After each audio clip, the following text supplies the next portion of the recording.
놀라지 마세요. 지금 보고 있는 게 진짜 한국의 모습입니다. 한국의 시위 현장이 전 세계 방송국으로 전파되자 오히려 기막힌 반응이 나오고 있습니다. 이게 말이 되냐며 오히려 한국에 가고 싶어 하는 외국인들이 늘어나고 있는데요. 어떤 일인지 바로 알아보겠습니다. 저는 ABC 방송국의 다큐멘터리 PD 에밀리 차오입니다. 사실 차오라는 말을 들으면 모두들 중국인이라는 선입견을 가지고 바라보는데 저야말로 중국을 정말 싫어하는 사람 중 한 명이거든요. 저는 방송국에 일하면서도 중국계라는 이유로 편견과 오해를 정말 많이 받는데요. 아무튼 이번 한국 취재를 갈 때만 해도 공정한 보도가 가능하겠냐는 의심의 눈초리를 받았습니다. 하지만 제 이야기를 듣고 나면 모두들 숙연해지곤 해요. 제 할아버지 장웨이밍은 1966년 문화대혁명이 시작되기 전까지 베이징 대학의 물리학과 교수였어요. 할아버지의 연구실에는 아인슈타인의 사진이 걸려 있었다고 해요. 그런데 그 사진 한 장이 할아버지의 운명을 바꿔놓았습니다. 홍위병들이 연구실을 급습한 날 그들은 서양 제국주의의 상징이라며 그 사진을 찢어버렸어요. 할아버지는 그날의 일을 자주 들려주셨습니다. 홍위병들이 연구실 문을 박차고 들어왔을 때 할아버지는 마침 학생 논문을 검토하고 계셨대요. 그들은 할아버지를 부르주아 지식인이라고 몰아세우며 책상 위의 모든 논문을 불태워버렸습니다. 그날 이후 할아버지는 매일 아침 대학 운동장에서 자아 비판을 해야 했어요. 붉은 완장을 찬 학생들 앞에서 무릎을 꿇고 자신의 죄를 고백해야 했죠. 서양 물리학을 가르친 것 자신의 잘못이라고 말해야 했고 마오쩌둥 사상만이 진리라고 외쳐야 했습니다. 어느 날은 할아버지의 동료 교수가 자아 비판 도중 쓰러져 돌아가셨어요. 심장마비였다고 합니다. 하지만 홍위병들은 그의 시신을 그대로 두고 나머지 교수들에게 계속 비판을 강요했죠. 할아버지가 탈출을 결심한 것은 그로부터 얼마 지나지 않았습니다. 어느 날 밤 홍위병들이 할아버지를 교수 숙소에서 끌어냈어요. 할머니와 아버지는 창문 너머로 그 광경을 지켜봐야 했습니다. 그들은 할아버지의 머리에 굴욕적인 모자를 씌우고 목에는 무거운 팻말을 걸었어요. 팻말에는 반동 지식 분자라고 적혀 있었죠. 할아버지는 거리를 걸으며 채찍질을 당했고 시민들은 그런 할아버지에게 돌을 던졌습니다. 할머니는 그날 밤 처음으로 할아버지의 눈물을 보셨대요. 할아버지는 더 이상 이곳에서는 살 수 없다고 하셨습니다. 과학자로서의 양심을 지키며 살 수 없다면 차라리 이곳을 떠나겠다고 결심하셨어요. 탈출 계획은 신중하게 세워졌습니다. 할아버지는 홍콩에 있는 친구에게 비밀리에 연락을 취했고 탈출 경로를 확보했어요. 하지만 가장 큰 문제는 감시의 눈을 피하는 것이었습니다. 기회는 뜻밖의 찾아왔어요. 1967년 겨울 베이징에 큰 눈이 내렸을 때였습니다. 할아버지는 그날 새벽 눈보라를 뚫고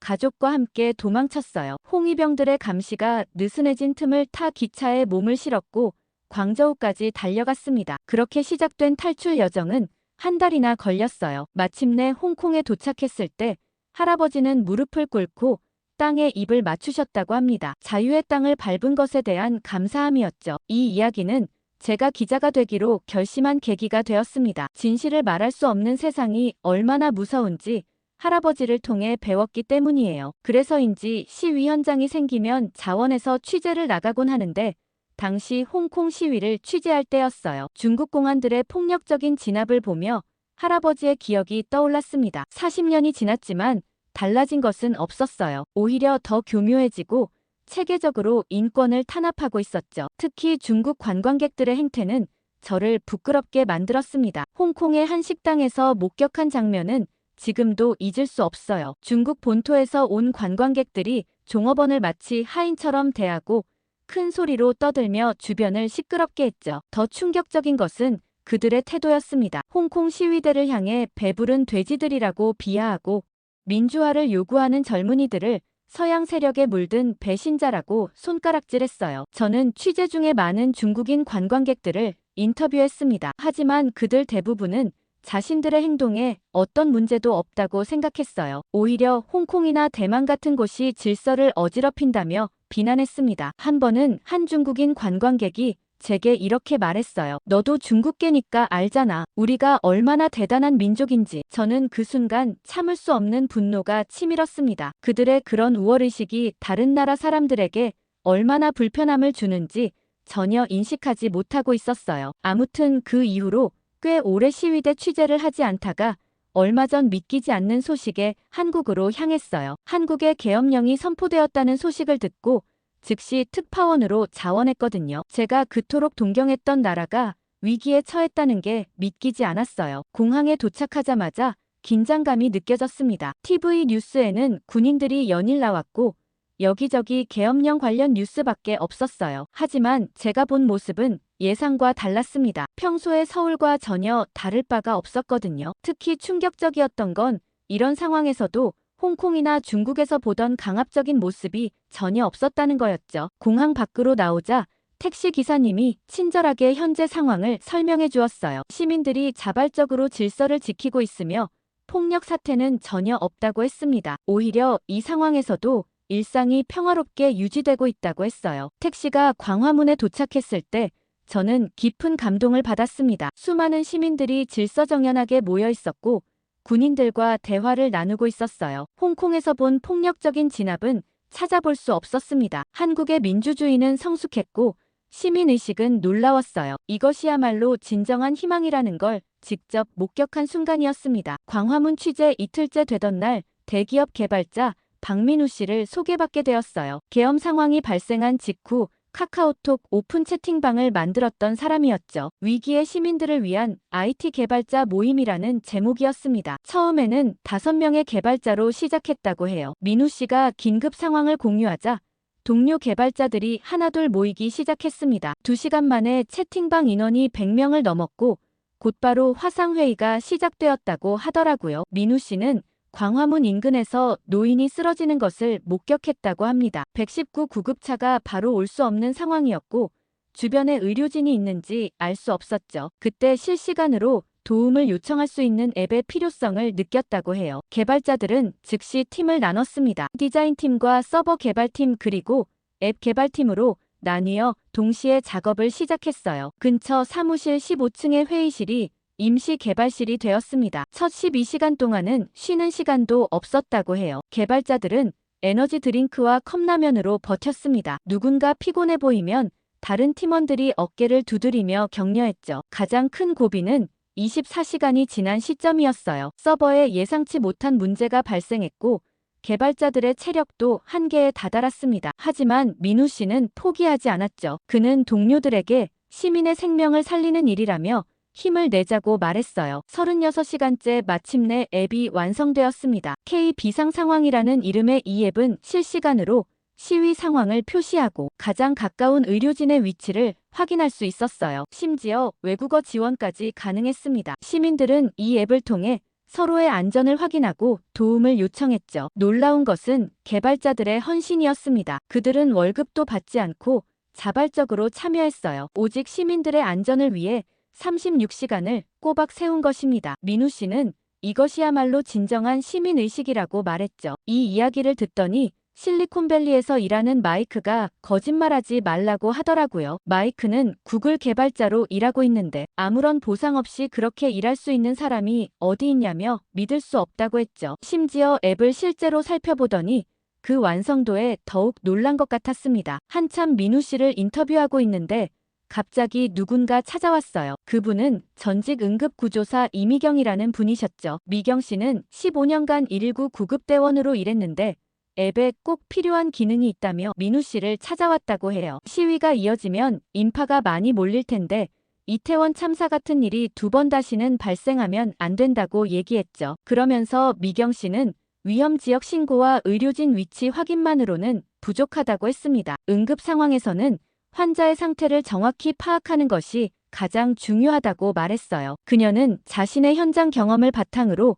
새로운 기능을 제안했습니다. 가장 먼저 제안한 것은 응급 상황 체크리스트였어요. 환자의 의식 상태, 호흡 맥박을 단계별로 확인할 수 있는 기능이었습니다. 시민들이 전문 의료진이 도착하기 전까지 기본적인 응급 처치를 할 수 있도록 돕는 시스템이었어요. 개발자들은 즉시 작업에 들어갔습니다. 미경 씨는 밤새 응급 상황별 매뉴얼을 작성했고 개발자들은 이를 앱에 구현했어요. 특히 인상적이었던 것은 실시간 위험 지역 알림 시스템이었어요. 미경 씨는 구급차가 출동했던 지역의 데이터를 분석해 위험 지도를 만들었습니다. 시위 현장에서 자주 발생하는 응급 상황의 패턴을 파악한 거죠. 이 시스템은 첫 적용 직후 큰 효과를 보였습니다. 광화문 인근에서 노인 탈진 사고가 발생했을 때 주변에 있던 간호사가 앱을 통해 상황을 접수했어요. 5분 만에 의료진이 도착할 수 있었고 신속한 처치로 위험한 상황을 막을 수 있었습니다. 가장 큰 성과는 응급 상황 예방이었습니다. 시스템이 위험 지역을 미리 알려주니 시민들이 안전한 경로로 이동할 수 있었어요. 또한 의료진들도 효율적으로 배치될 수 있었습니다. 사실 이렇게 대비가 잘 되는 한국에서 어떻게 이태원 참사 같은 일이 벌어질 수 있었는지 의문이 가기도 했어요. 한국은 IT 기술과 시민의식이 매우 뛰어난 나라니까요. 그렇게 민우 씨와 미경 씨를 인터뷰하는데 미국에서 전화가 걸려왔습니다. 한국이 과연 안전한가에 대한 염려 섞인 동료들의 연락이었죠. 저는 오히려 미국 밤거리가 훨씬 위험하다며 한국은 너무 안전하니 걱정 말라고 했어요. 다들 제 말을 믿기 어렵다고 했죠. 제가 한참 뒤에 취재 영상을 보내주니 그제서야 정말 놀라며 제 상황을 이해하더라고요. 동료들과 전화를 막 끊는데 취재원이 급히 제게 연락을 보내왔습니다. 귀한 교수님과 인터뷰를 잡았다고 당장 준비해서 나와봐야 할 것 같다고 했죠. 저는 얼른 채비를 하고는 다시 광화문으로 향했어요. 그분은 무려 80년 5월 광주에서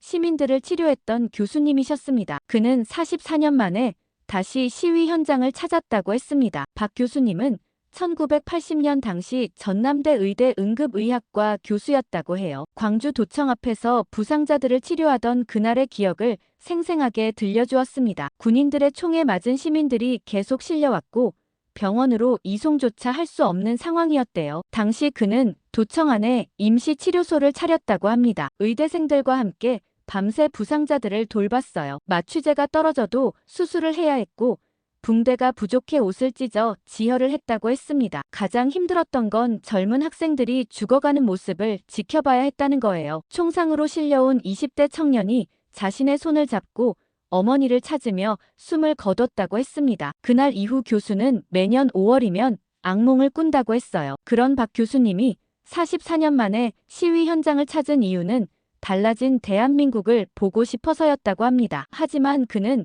군인들이 있는 곳을 마주하는 것조차 두려웠대요. 44년의 세월이 지났지만 그날의 공포가 여전히 남아있었던 거죠. 하지만 이젠 달라진 대한민국에 희망이 있다며 박 교수님은 군의관들과 함께 현장 의료 지원팀을 꾸렸다고 했어요. 44년 전의 경험을 살려 효율적인 치료 시스템을 만들었습니다. 과거의 아픔을 극복하고 화해로 나아가는 대한민국의 모습이었죠. 박 교수님과 헤어지고 나서 저는 드론 전문가 정윤서를 만났습니다. 그녀는 유튜브를 통해 계엄 상황을 하늘에서 기록하고 있었어요. 특히 그날 밤 목격한 광경은 그 누구도 예상하지 못한 장관이었다고 합니다. 밤 11시가 되자 광화문 광장에 모인 시민들이 일제히 휴대폰을 꺼냈어요. SNS를 통해 약속된 퍼포먼스였다고 합니다. 윤서 씨는 드론을 띄워 그 순간을 기다렸죠. 처음에는 작은 별처럼 보이던 불빛들이 하나둘 모이기 시작했습니다. 시민들은 서로의 어깨에 손을 얹고 천천히 움직이며 대형을 만들어갔어요. 그들의 발걸음은 마치 별들의 춤사위 같았습니다. 10만 개가 넘는 휴대폰 불빛이 어우러져 거대한 태극 문양을 그리기 시작했어요. 윤서 씨는 드론의 고도를 높여 전체 모습을 담아냈습니다. 그 순간 광화문 광장은 마치 별들이 내려앉은 것처럼 빛났죠. 더욱 놀라운 것은 시민들의 완벽한 호흡이었어요. 누군가의 지휘도 없었지만 마치 수천 번 연습한 것처럼 움직임이 일치했습니다. 태극 문양은 천천히 회전하며 살아있는 듯 움직였어요. 윤서 씨는 평소 드론으로 수많은 장면을 촬영해왔다고 합니다. 하지만 이런 광경은 처음이었다고 했어요. 마치 은하수가 땅으로 내려온 것 같았다며 촬영하면서도 눈물이 멈추지 않았다고 했습니다. 특히 감동적이었던 것은 군인들의 반응이었어요. 그들도 자신의 휴대폰 불빛을 더해 태극 문양을 완성시켰습니다. 시민과 군인의 구분이 없어진 순간이었죠. 갑자기 광장에서 애국가가 울려 퍼졌습니다. 누군가가 작은 스피커로 틀기 시작한 노래였어요. 10만 명의 시민들이 한 목소리로 따라 부르기 시작했고 그 순간 태극 문양이 물결치듯 움직였습니다. 윤서 씨의 드론 영상은 실시간으로 유튜브를 통해 전 세계에 중계되었어요. 각국의 네티즌들은 가장 아름다운 시위라며 댓글을 달기 바빴습니다. SNS에 인기 동영상으로 올라오기도 했죠. 이 장면이야말로 평화로운 저항의 새로운 상징이 되었고 한국의 시민의식을 보여주는 대표적인 장면이 되었습니다. 윤서 씨는 이 순간을 기록할 수 있어서 영광이었다고 말했어요. 함께 영상을 보고 있는데 프랑스의 르몽드의 특파원은 눈물을 참을 수 없다고 하더라고요. 프랑스의 시위와 비교하며 한국의 시민의식이 얼마나 성숙한지 알 수 있겠다며 부끄러울 지경이라고 했죠. 그러면서 시위가 예술이 될 수 있다는 것을 한국이 증명했다고 하더라고요. 한국의 놀라운 힘을 실감한 사연이었는데요. 이어지는 사연은 미국의 대형 유튜버가 보내온 사연입니다. 난 진짜 한국이라면 끔찍해. 2번 다신 가고 싶지 않아. 제발 엄마를 이해해주면 안 될까? 엄마, 그래도 날 낳아준 아빠의 나라잖아. 딱 한 번만 날 위해 가주면 안 돼? 여기 엄마와 딸이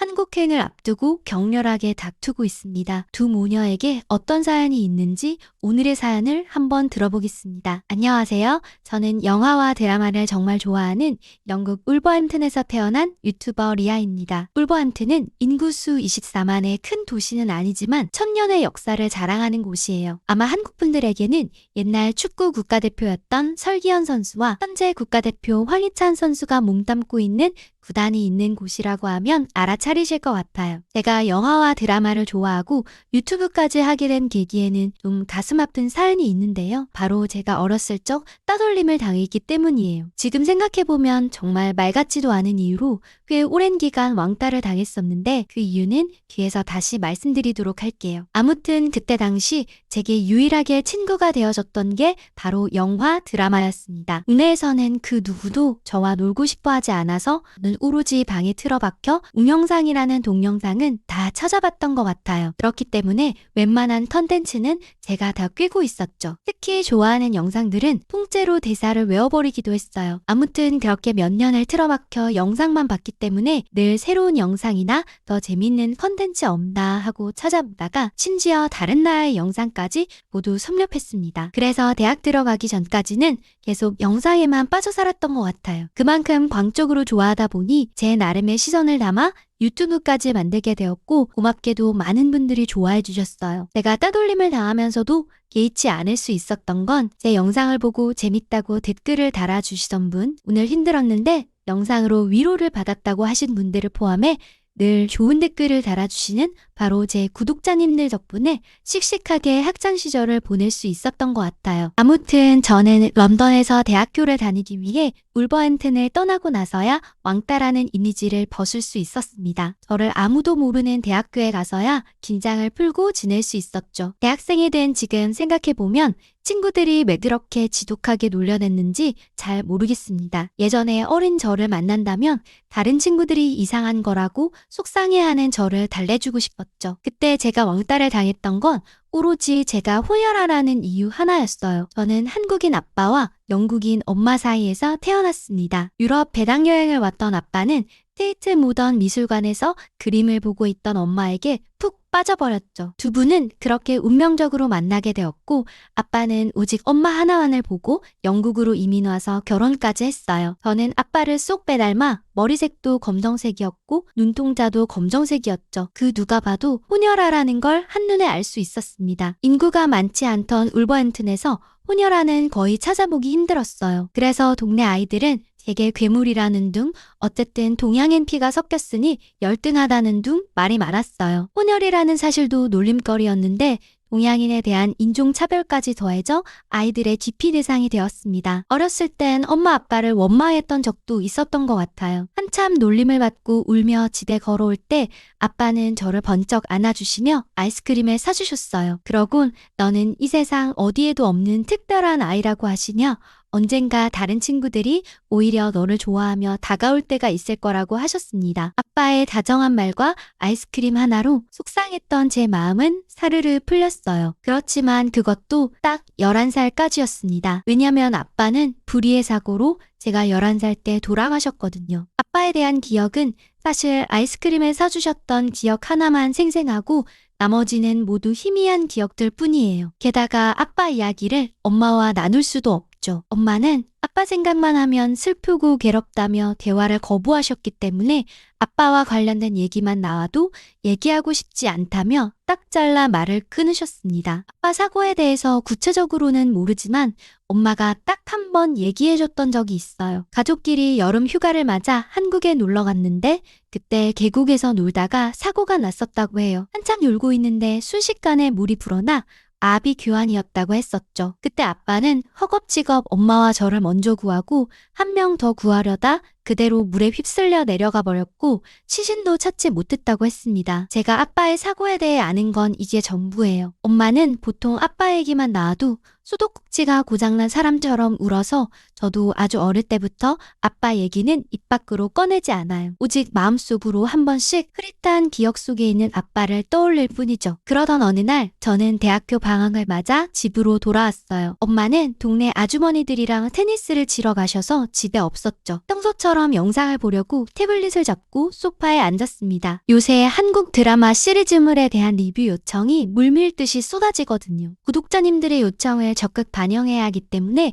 저도 신중히 리뷰할 영상을 골랐어요. 그런데 문제가 하나 발생했습니다. 도대체 한국 시리즈물이 왜 이렇게 재밌는지 정말 정신을 못 차리겠더라고요. 작품 선정하기가 정말 힘들었어요. 영상 제작과 리뷰에 시간이 걸리기 때문에 전부 다 볼 수는 없었거든요. 다 재미있어서 하는 수 없이 고르고 골라 최근에 나온 눈물의 여왕 시리즈와 예전에 한창 인기 있었던 미스터 선샤인을 리뷰하기로 했습니다. 미스터 선샤인의 배우 이병헌 씨가 연기를 참 맛깔나게 잘하더라고요. 오징어 게임에도 나왔던데 역할마다 정말 그 사람이 된 것처럼 연기하는 게 신기했어요. 아무튼 두 개를 번갈아 보는 탓에 요새 정말 바쁘거든요. 이제 막 누워 시청하려는데 하도 많이 봤는지 제 태블릿 배터리가 5%밖에 남지 않아 깜빡깜빡거리며 전원이 거의 꺼지려고 했습니다. 그래서 저는 어쩔 수 없이 제 기기를 충전시켜두고 엄마 태블릿으로 봐야겠다 생각했죠. 그런데 엄마의 태블릿 화면을 켜자마자 바로 메일함이 보였는데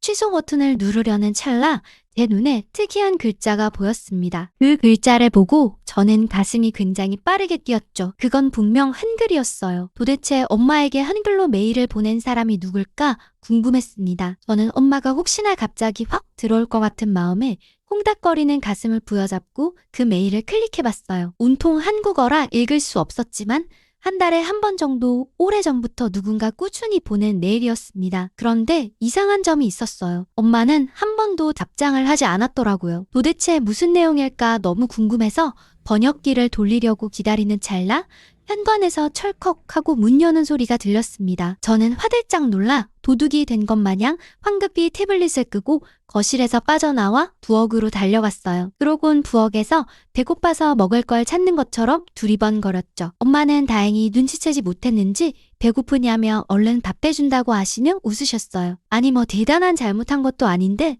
왜 이렇게 심장이 떨렸나 모르겠어요. 이건 다 한국과 관련된 얘기만 나오면 치를 떨고 싫어하는 엄마 때문이었죠. 저는 그냥 모른 척 넘어갈까 했지만 도저히 그 메일의 내용이 궁금해 한시도 참을 수 없었습니다. 그리고 엄마가 부엌에서 요리하시는 틈을 타 다시 번역기를 돌렸어요. 그 메일을 읽어보고 저는 충격에 휩싸였습니다. 번역기라 좀 엉성한 문장이 많았지만 메일을 보낸 사람은 아빠의 여동생인 것 같았어요. 아빠에게 여동생이 있다는 것도 저는 처음 알게 되었죠. 그분은 저희 둘의 안부를 궁금해하시며 잘 지내고 있냐고 물었고 언제라도 마음이 내키면 답장을 꼭 달라고 하시기도 했죠. 그리고 조카를 한번 꼭 보고 싶다고 혹시 사진이라도 한번 보내줄 수 있냐고 물어보기도 하셨어요. 너무 애틋하고 다정하게 저와 엄마를 걱정하고 있는 메일이었습니다. 엄마는 왜 답장을 보내지 않는 건지, 왜 제게 고모가 있다는 사실조차 알리지 않은 건지 궁금했어요. 한참 이 메일에 대한 생각으로 머리가 복잡한데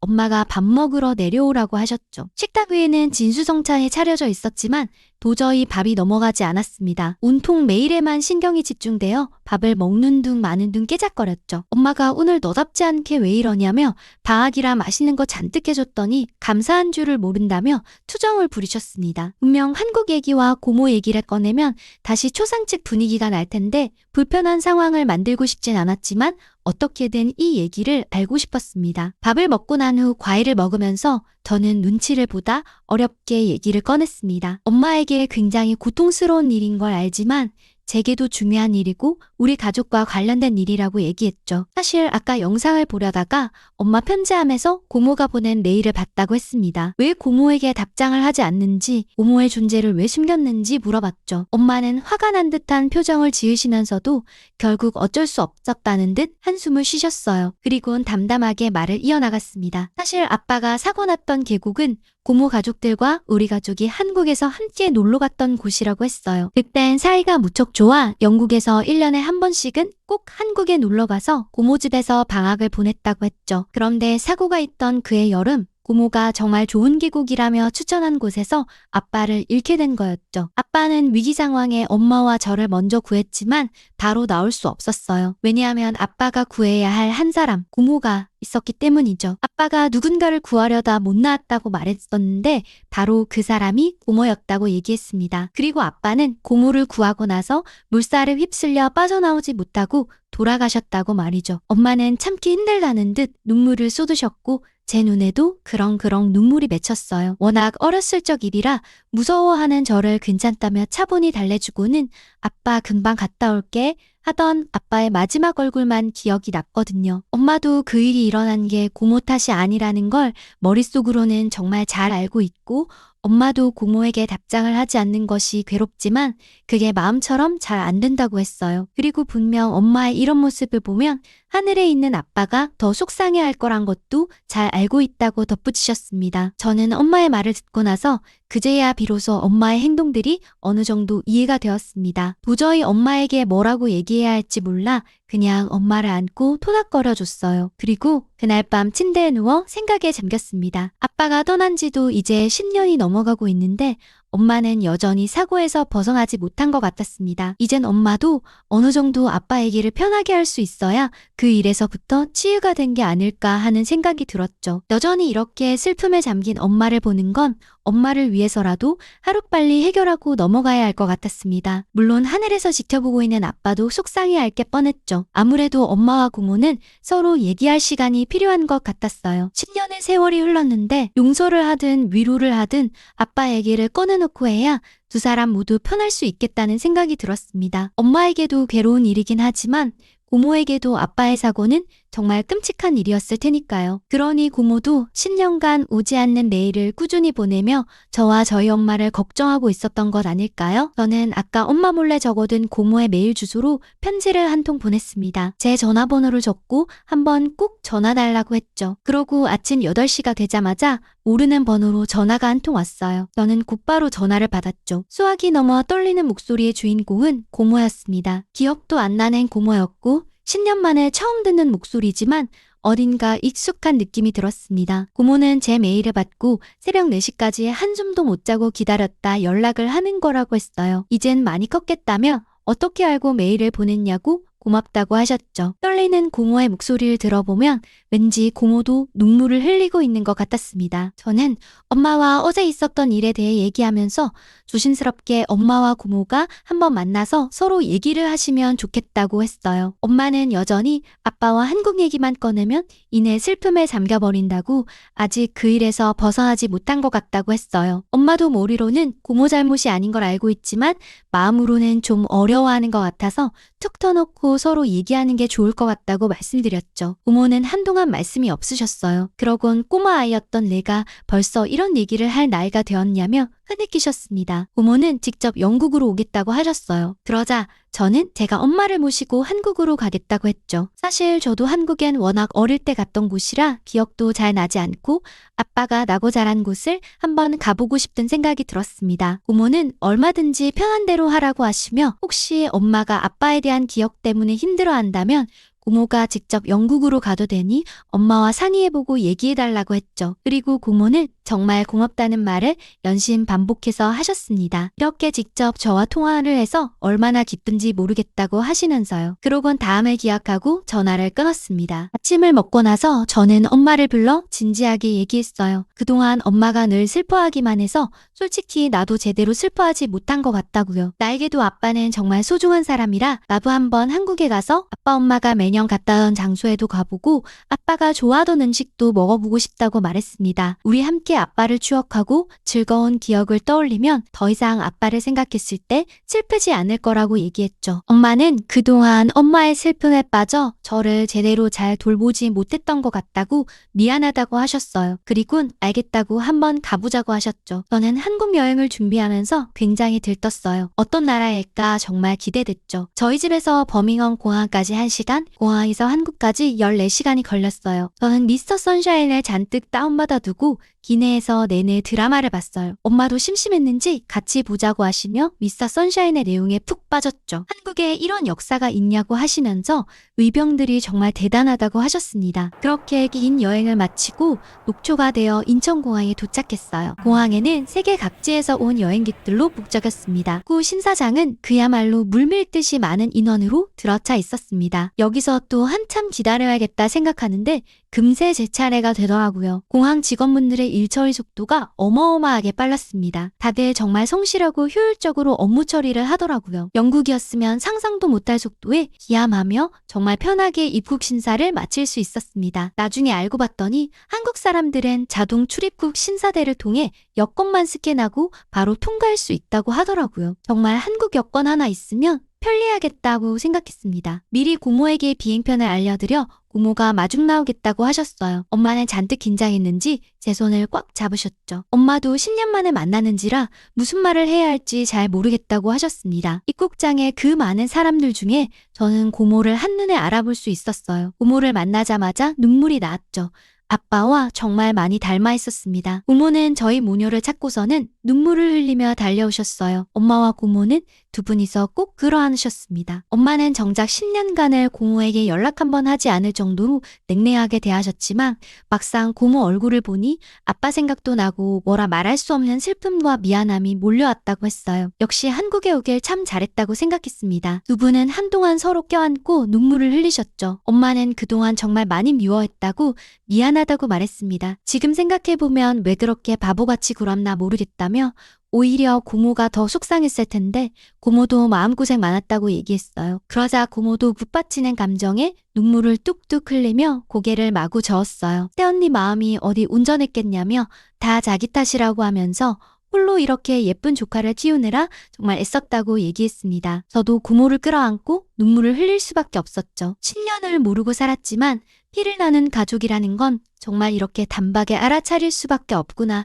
생각했던 날이었습니다. 한바탕 울고 나서 뒤를 돌아봤더니 고모부와 고모의 딸이 저희를 지켜보고 있었어요. 고모 딸도 저와 비슷한 나이더라고요. 고모는 멀리서 와서 피곤하겠다며 얼른 차 타고 집에 가자고 얘기했습니다. 창문 밖으로 보는 서울의 모습은 이상하리만치 따뜻했어요. 고향에 온 것 같은 그런 기분이었죠. 사실 하나도 기억이 나지 않아 모든 게 새롭고 처음 보는 풍경이었지만 낯설지 않았습니다. 고모의 집은 완전 번화가에 있었어요. 엄마는 아직 이사 안 하고 그대로 살고 있냐고 얘기했습니다. 그리고 정말 많이 발전했다며 놀라셨죠. 저는 처음 보는 한국 아파트 풍경에 입이 떡 벌어졌습니다. 고모 아파트 아래쪽엔 상가가 빼곡하게 들어서 있었는데 없는 게 없어 보였습니다. 그냥 백화점을 갈 필요가 없는 거 아닐까 하는 생각이 들 정도로 편의시설이 쫙 늘어서 있었죠. 게다가 아파트 안쪽에는 산책로가 얼마나 잘 되어 있는지 여기에선 한 발짝 나가지 않아도 다 해결되겠다는 생각이 들었습니다. 울버햄튼과 비교도 안 될 만큼 편리한 곳이었고 영국의 수도인 런던과 비교해봐도 전혀 뒤처지지 않을 곳이었죠. 아니 오히려 런던보다 훨씬 더 좋은 곳인 것 같았습니다. 아빠가 태어난 한국이 이렇게 멋진 곳이라니 가슴이 벅차올랐습니다. 부모는 저녁은 집밥을 준비했다고 하시며 아빠와 엄마가 좋아했던 것들로 만들었다고 하셨어요. 그리고 제가 어릴 적에 김 넣은 계란말이를 그렇게 좋아해서 그것도 만들었는데 아직도 좋아할지 모르겠다며 걱정된다고 하셨습니다. 저는 식탁을 보고 깜짝 놀랐습니다. 온갖 반찬이 늘어져 있었고 마치 뷔페에 온 것 같았죠. 아빠가 좋아하는 음식은 순두부찌개와 파전이라는 음식이었어요. 저는 순두부라는 음식을 보고 깜짝 놀랐습니다. 영국 두부는 수분이 없고 좀 퍽퍽한 느낌인데 이렇게 몽글몽글한 두부는 처음이거든요. 부드러운 식감에 호로록 넘어가는 순두부가 정말 맛있었어요. 근데 저는 파전은 먹고 싶지 않았어요. 저는 파를 별로 안 좋아하는데 파전에는 파가 잔뜩 들어가 있었죠. 그런데 고모가 정성스럽게 해주신 음식이기도 하고 아빠가 좋아하는 음식이었다고 하니 어쩔 수 없이 눈 딱 감고 한 입 먹어봤습니다. 그런데 바삭바삭하니 진짜 맛있더라고요. 간장 소스에 콕 찍어 먹으니 큰 거 한 장을 저 혼자도 다 먹을 수 있을 것 같은 느낌이 들었습니다. 그렇게 도란도란 밥을 먹고 나서 어른들끼리는 부엌에서 얘기를 하시고 저는 오늘 처음 만난 사촌과 함께 소파에 어색하게 앉았습니다. 제 사촌인 유진이는 올해 22살로 영국 나이로 치면 20살이라 제가 한 살 더 많고 한국 나이로 치면 유진이가 한 살 더 많더라고요. 근데 어차피 영국에는 그런 개념이 없으니 친구처럼 이름을 부르기로 했어요. 그렇게 나이와 이름을 서로 얘기하고 난 다음 저는 유진이가 꺼낸 말에 기겁을 했습니다. 아니 이 밤에 산책을 나가자고 하는 거 아니겠어요? 지금 밤 10시인데 어딜 나가냐고 했더니 도리어 제 반응을 보고 더 놀란 것 같았어요. 뭐가 위험하냐고 지금 하나도 안 위험하다고 하더라고요. 저는 고모에게 달려가 유진이가 좀 이상한 것 같다고 애가 밤 10시인데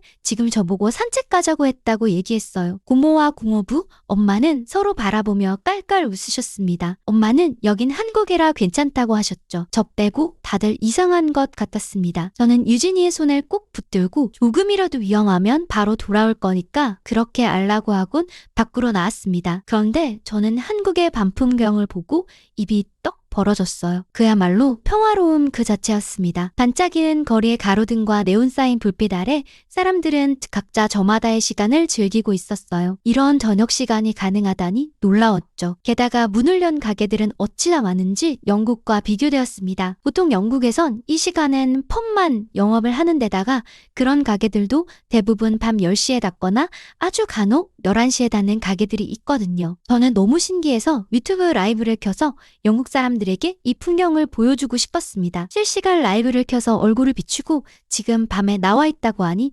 다들 어서 들어가라며 뭐 하냐며 제 걱정을 했습니다. 그래서 저는 화면을 돌려 한국의 밤거리를 비추는데 이게 말이 되냐고 모두들 깜짝 놀랐습니다. 채팅창이 너무 빨라 다 읽지도 못할 정도로 사람들의 반응이 폭발적이었죠. 저도 처음엔 걱정이 돼서 조금이라도 위험하면 바로 뛰어들어갈 거라고 했는데 하나도 위험하지 않아 정말 신기해서 라이브를 켰다고 말했어요. 그러자 갑자기 옆에 있는 여자는 누구냐며 유진이에게 관심이 쏠렸죠. 제 한국 사촌 유진이라고 소개해주자 구독자님들이 정말 좋아했어요. 저는 제가 통역해 줄 테니 간단하게 자기소개를 해달라고 했습니다. 그런데 저는 유진이의 행동에 기겁했죠. 아니 유진이는 유창한 영어로 자기소개를 하는 것뿐만 아니라 영어로 적힌 댓글도 빠르게 읽어 질문에 대답까지 하는 거예요. 유진이의 유창한 영어 실력에 정말 깜짝 놀랐습니다. 라이브 방송을 종료하고 유진이에게 어떻게 그렇게 잘하냐고 물었더니 이 정도는 기본 아니냐고 하는데 더욱 대단하다는 생각이 들었죠. 한국 사람들이 그렇게 똑똑하다더니 이런 데서 알 수 있는 건가 하는 생각이 들더라고요. 집에 돌아가 보니 엄마와 고모는 그간 쌓였던 것들을 모두 다 푼 것처럼 보였어요. 두 분 다 편안한 얼굴을 하고 있었죠. 그날 밤 엄마는 제 손을 꼭 잡으며 한국으로 올 수 있게 해줘서 정말 고맙다고 하셨어요. 그리고 내일은 아빠와 데이트하던 한강에 가서 자전거를 타보자고 하셨죠. 한결 편안해진 엄마를 보면서 저도 덩달아 마음이 포근해졌습니다. 이젠 즐거운 마음으로 함께 아빠를 추억할 수 있을 것 같아서 기뻤죠. 그렇게 엄마와 즐거운 한국 여행을 마무리하고 다시 영국으로 돌아왔어요. 아무래도 놀다 오느라 영상 업로드를 못했는데 구독자님들이 한국 드라마 리뷰 영상을 목 빠지게 기다리고 계셔서 저는 이만 글을 줄여야 할 것 같아요. 다음에 기회가 되면 또 글을 써보도록 할게요. 오늘 리아 씨의 사연 어떻게 들으셨나요? 마음 아프기도 하면서 한편으로 잘 해결돼서 다행이라는 생각이 듭니다. 지난 영상의 목소리가 조금 빠르다는 의견을 댓글로 주셔서 이번엔 좀 천천히 읽어보았는데 어떠셨을지 궁금하네요. 영상에 대한 피드백을 댓글로 달아주시면 바로바로 반영하는 감동 필름이 되겠습니다. 구독, 좋아요 잊지 않으셨죠? 또 뵙죠. 한지은이었습니다.